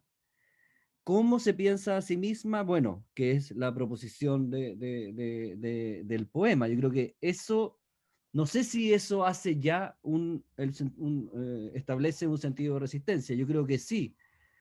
Y no eso, digamos, no es una adscripción, aunque uno puede tener como una crítica hacia la visión de Mereida, su visión no es una adscripción a lo hegemónico, digamos. Entonces, en ese sentido yo miraría como el sentido de resistencia en esa capacidad de reverse y plantearse y girar el sentido como del descubrimiento al hallazgo. Ahí estaría un poco el sentido de la resistencia, a mi entender.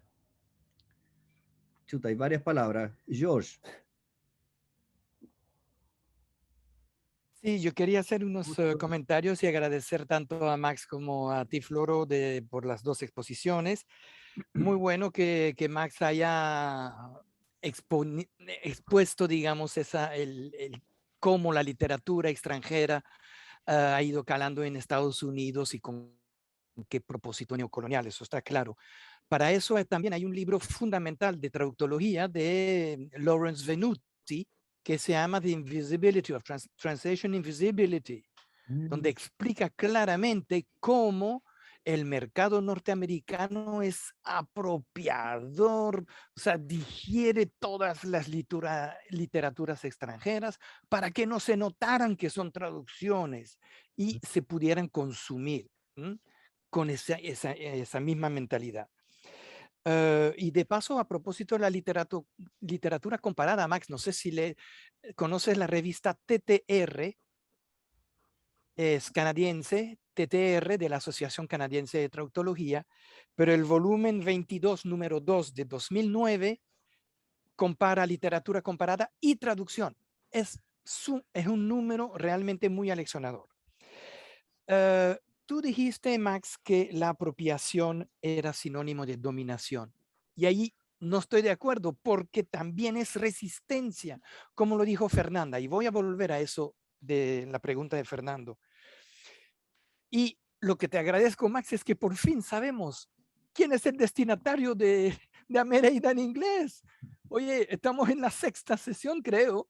Y por fin mi pregunta de la primera, ¿para quién escribieron eso? ¿Qué público? Bueno, universidades, estudiantes norteamericanos preocupados por la literatura latinoamericana, etc. Ese es bueno, muy bien, este es el destinatario. Eso debe estar muy claro. En cuanto a lo de la resistencia, bueno, en primer lugar, cualquier traducción se revisa. Tienen una versión que ya emana de varias manos. Hay que seguirla revisando, pero habrá que terminar en algún momento. Hay que revisar el aspecto identitario de Amereida. Eso se debe transmitir. El estudiante norteamericano tiene que entender esa identidad latinoamericana que transmite Amereida. Luego hay que respetar su carácter poético, que es fundamental. Y ahí me preocupa un poquito que creo que varias de las manos en esa traducción al inglés no fueron anglohablantes. Por lo tanto, la revisión poética en inglés tiene que hacerse por una o varias personas, creo, de habla inglesa, para que al menos que los bilingües reales no sé si existen, ¿no? Y también hay que ir revisando el carácter narrativo del poema, porque es un relato, de una travesía. Y ese relato ya tiene que ser un poco más ameno, diría, para el lector. Entonces ahí tenemos un lector que debe entender la identidad latinoamericana en su contenido, que debe captar la forma poética, pero también que tiene que apreciar y disfrutar de la travesía. Fernando pregunta cómo conservar, cómo hacer una traducción resistente. Eso es lo que Venuti no habla sino de eso, de traducción resistente. Una de las maneras que él emplea es ir conservando en su traducción al inglés léxico de la lengua original. Cierto léxico, con o sin glosas, notas, algo, pero para que se sienta realmente que ese texto sí está escrito en inglés, pero es un texto latinoamericano, conservando el léxico. Y la otra manera de ser resistente es no ceder al lenguaje hegemónico inglés. El hecho de dejar a veces expresiones traducidas literalmente al inglés, pero que de las que se sientan el sabor original, es una manera de abrir, de que el lector se abra al otro, como decía Antoine Berman, abrirse al otro, recibirlo tal como es. Y eso sí es resistente. Esa es una traducción resistente. Y no que apropia, adapta y todo lo hace a la salsa americana. Bueno, eso era un poco el comentario que quería hacer. Antes de ir a Adriana, solo quiero agregar con respecto a los anglohablantes que participaron en la traducción. Yo inicialmente hice un borrador terrible que revisamos y mucho en 2017. Sin embargo, tuvimos al menos 2 personas participando que hablan inglés como su lengua nativa, por así decirlo. Además de yo, Mary Ann Steen y Paul Tompkins, Floro, eso es el nombre del que Taylor. Paul Taylor, disculpa. Paul Tompkins es otro de Valparaiso. La Isabel. Y Isabel, sí. Pero no de lengua nativa. Pero sí, había 3 Está bien. menos. Sí. Eso, yo quiero oír las preguntas de Adriana y Gabriela porque no tenemos mucho más tiempo.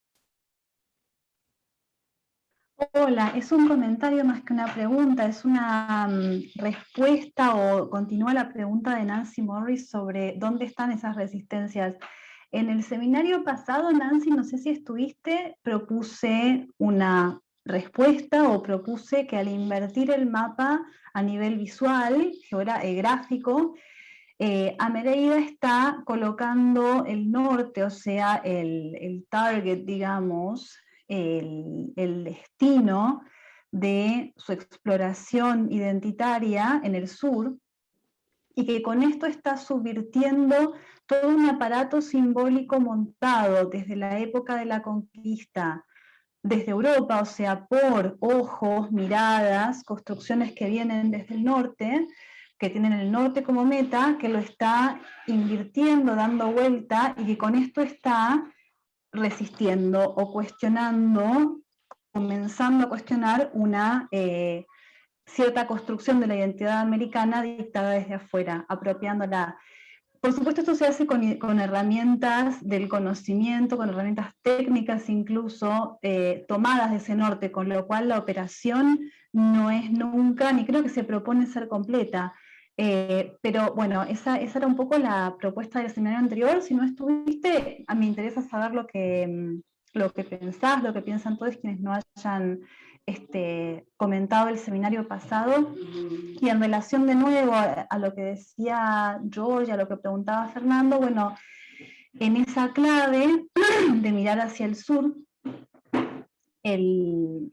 parte de la resistencia que me surgía proponer o comentar de un modo informal era que ese inglés tiene que ser un inglés del sur, ¿no? Un inglés sur-sur, más que un inglés norteamericano, pero igual hoy entendiendo un poco más el proyecto de Max, veo que quizás el norte de la traducción está en la academia estadounidense, con lo cual el argumento es distinto. Nada, eso. Sí, Gabriela y después Fernando Caramillo. Gabriela. También agradecer a Floro y a Max por la presentación de hoy, porque me parece que muchas de las preguntas que nos veníamos haciendo tienen ahora un terreno más concreto, ¿no? Hay más tela para conversar. Como ustedes saben, como decía un poco Max, yo no soy de la traducción, tampoco soy de la literatura, yo soy de la filosofía política.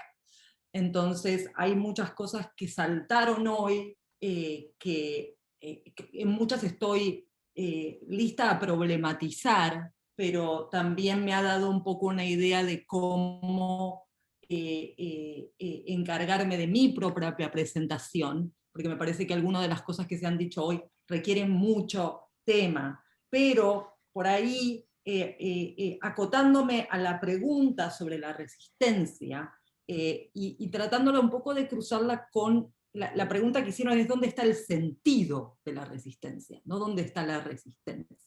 ¿Sí? El sentido, dijo Nancy. Entonces, el sentido para mí, ahí yo soy bastiniana, ¿no? Para mí el sentido no hay, ¿no? El sentido está en la escucha, ¿sí? En este caso el sentido va a estar en la lectura, ¿no? Y entonces ahí, siguiendo un poco las sugerencias de George a la hora de revisar la traducción, para mí hay el terreno a explotar sin que se vuelva más largo que la traducción misma, es el terreno de la introducción del traductor, ¿sí? Del momento de presentar la obra, ¿sí? Y ahí entonces, porque el sentido siempre, ¿no?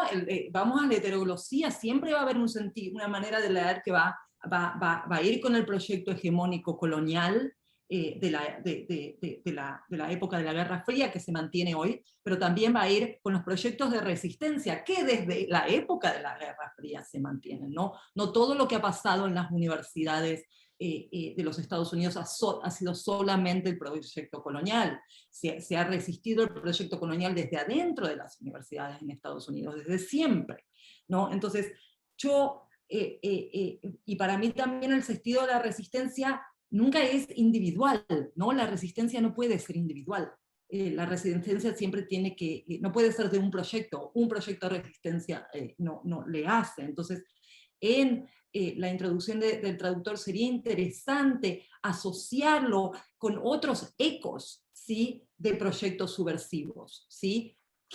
¿Con qué proyectos subversivos la traducción de Amereida se está aliando, por usar una palabra que no me gusta mucho, ¿no? Pero se está dando el brazo, ¿no? Estaba el proyecto de la novela, ¿sí? De leerla como la novela de Changó, pero a la vez escuchándolo a Floro esta vez, me doy cuenta que, por lo menos como se ha sido presentado hoy, el proyecto del subversivo de Amereida es un proyecto muy posmoderno. Y por ahí podemos compensar qué quiere decir eso, ¿no? A mí me parece que la manera en que se discutió ciertos preceptos de qué es la traducción, de qué es la comunidad, de qué la discusión sobre si hay original, sobre no hay original, tienen un eco de las discusiones posmodernas, postestructuralistas. Y ustedes, como saben, para mí, yo soy de los proyectos postcoloniales y decoloniales, ¿no? Entonces quisiera hacer una pregunta por ese lado, o por lo menos invitar, y ahí es donde estoy un poco anticipando mi propia presentación, ¿no? Y solamente para hacer notar una cosa, ¿sí? En la multiplicidad, ¿sí? Me parece fundamental hacer lugar a esta idea de la multiplicidad, pero como fue presentada es una idea de la multiplicidad muy posmoderna, ¿sí? En el sentido no de relativismo cultural, ¿sí? Pero donde hay una celebración de lo múltiple que ¿cómo decirlo? No, a ver, por dar un ejemplo de algo que yo escuché, ¿no? Que a mí me hizo ruido, ¿no? Cuando estabas hablando de lo de la suelta de polillas en Londres, y que en este momento vino esta actriz y leyó el poema, y dijiste el poema en español.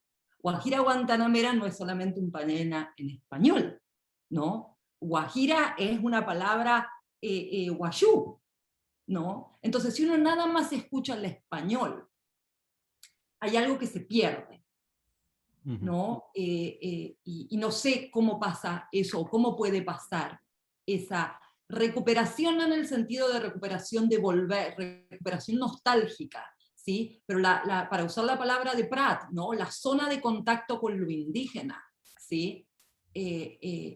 ¿Cómo puede pasar? Porque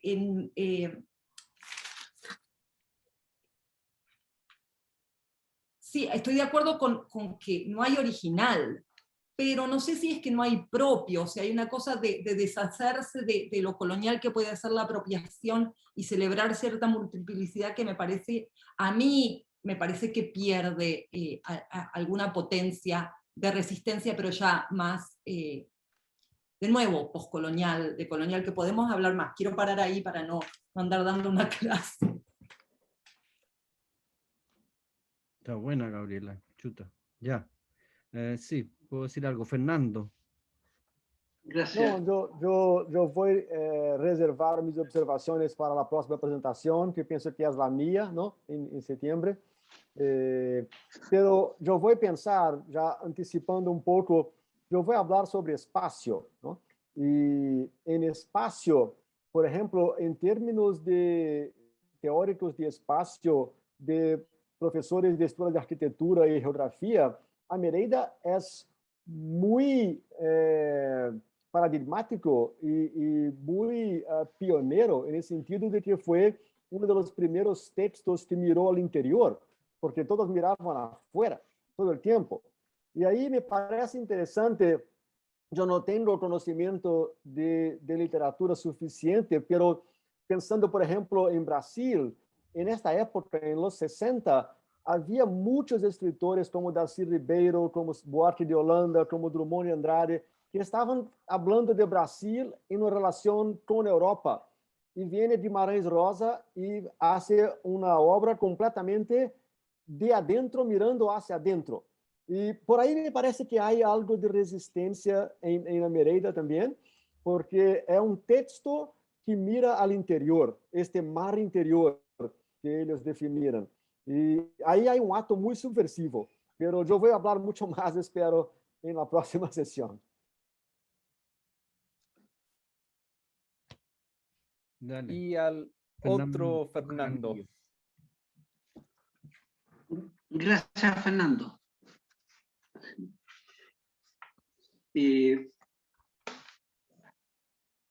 Yo tomé apunte a lo de Maxwell, por supuesto, y tomé apunte a lo de Manuel, por supuesto. Sobre lo expuesto por cada uno de ellos, al escucharlos, al escribirlos, que permiten dejarlo dentro de uno o escucharlo dos veces, digo lo siguiente. Cuando se inicia el diálogo, se dice otoño aquí, la primavera allá. Es decir, en un mismo tiempo, en este diálogo, en un mismo tiempo hay dos estaciones. Esa es una cosa. Una segunda cosa, esto parece distante, pero no es tan distante lo que estoy intentando que no sea, que se junte, aunque esté distante, son fragmentos.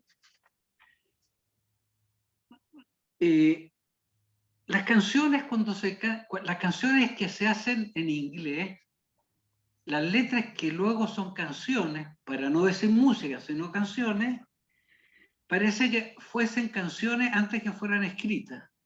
Son siempre canciones. Y aquí, los de acá, cuando hacen canciones, letras, siguen siendo letras, no alcanzan a ser canciones. Eso se entiende, ¿cierto? No se entiende. Bueno, una canción que se escucha de Estados Unidos cualquiera, o de Estados Unidos cualquiera, cualquier estado de Estados Unidos, en inglés ya aparece música en sí.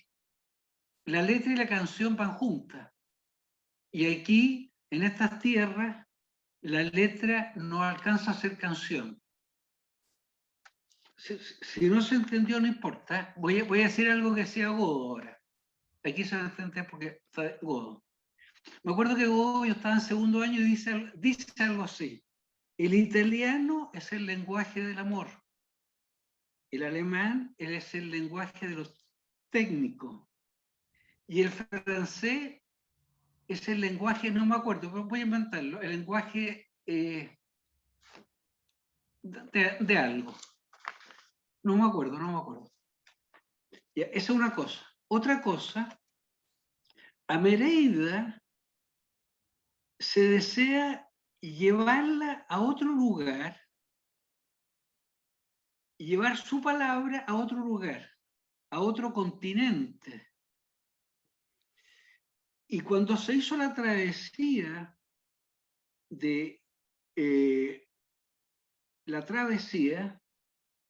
fue para llevarla al interior de una escuela, haciéndose este fundamento, luz. Es decir, cuando se lleva en la traducción, se lleva hacia afuera. Y la travesía la trae al interior. La devuelve al interior. En este caso, el lugar es la escuela. En el otro caso, el lugar son otras tierras, otros continentes. Esa es la segunda cosa. La tercera cosa, pareciese que Amereida necesita llegar a presentarse junto a algo.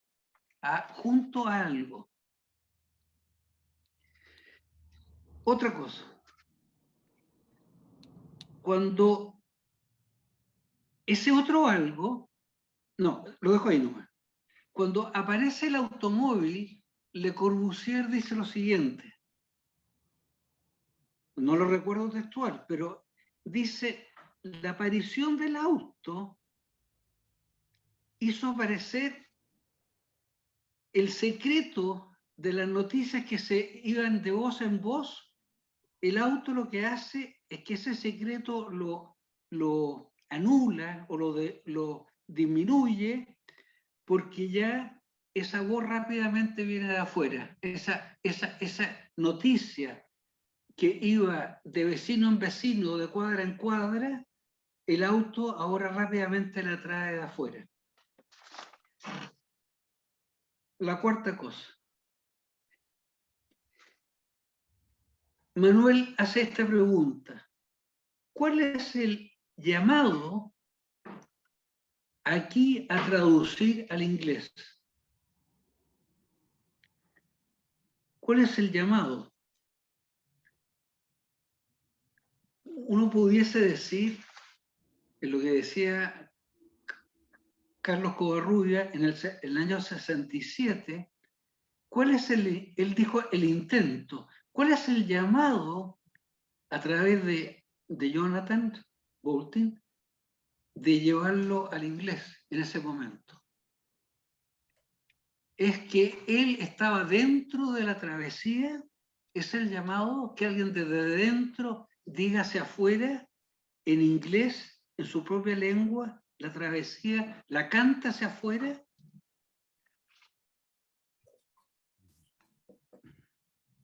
Y de esa pregunta,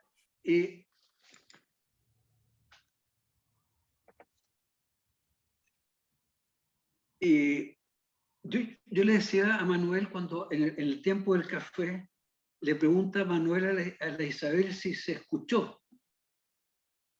Entonces yo le dije a Manuel, se escuchó porque se escuchó dos veces. Es decir, una es, se escucha cuando se dice y otra cuando entra, que es como en la memoria, como que la guarda la memoria, guarda algo que la hace entrar al interior, así como la escuela de la travesía la lleva luego al interior. Es decir, se deja acompañar. Voy a hacer algo que suena... San Francisco se dejó acompañar por Santa Clara. Y en esa compañía, San Francisco va a hablar con el Papa. Y el Papa lo autoriza a que lleve adelante la orden.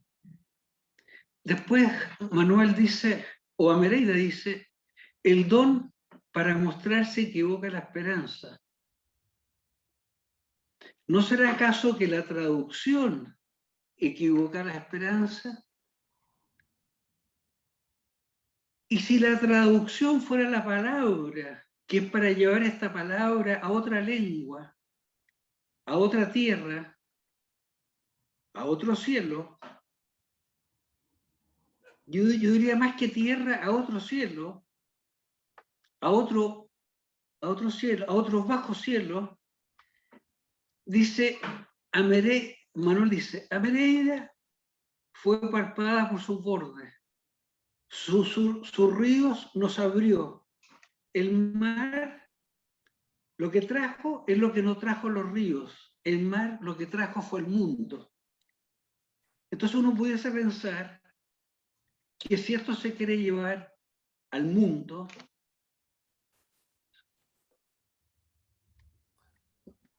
porque le pertenece al mundo, la traducción debería ser como Amereida, por esta mar interior, es a través de este mar, así como los españoles que llegan a través de un mar, de un continente a otro, y posados en este mar, posados en esta lengua de mar, posados en esta lengua de mar, bajo este cielo en luz estrellado, donde se ubica la Cruz del Sur, ahí dar lugar a la traducción. Yo creo que la traducción... Disculpa, Fernando, pero lamentablemente creo que debemos cerrar porque yo sé... No, voy a cerrar acá para yo mismo cerrarme, digamos. Yo creo que la traducción requiere de un lugar, como diría Alberto, de un aquí y una ahora, de un lugar. Y desde ese lugar dar la traducción. Disculpen lo extenso, pido perdón Fernando y el resto. Y a Manuel, disculpen. Dale, Max. Gracias, Fernando. Estás apagado, Max. Oh.